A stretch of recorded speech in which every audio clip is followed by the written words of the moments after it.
am I here with today?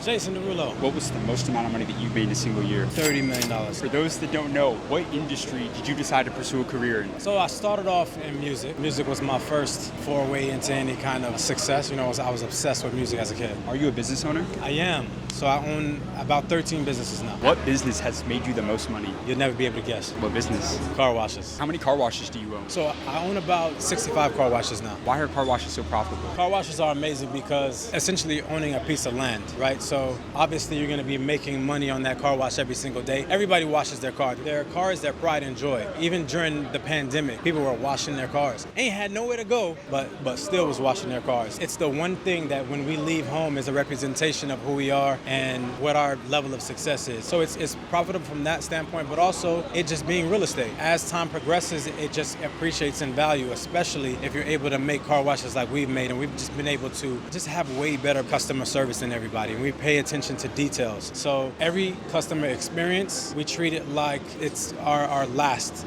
chance at having that customer, right? I mean, that's all about customer experience. So in other words, they're recession proof. Recession proof. I mean, so far it's been recession proof. It's been pandemic proof. I mean, if you can make it through the pandemic, you can make it through anything. As a multimillionaire, what is your best negotiation advice for anybody in business? So one of the key negotiation tactics, damn, I'm about to give up my game. Come on, this is wild. Give it to him. A big one is allowing other people to make the offer first. A lot of times you can shoot yourself in the foot and aim lower than you thought that you can get. So for me, I always have somebody else make the offer first. And sometimes I'm just shocked at what the number is. I'm like, damn, well shit, I'm glad I let you answer first because I was gonna go here. And then you know, sometimes that number can even double. Another negotiation piece of advice, sometimes taking a breather from the situation is a good thing.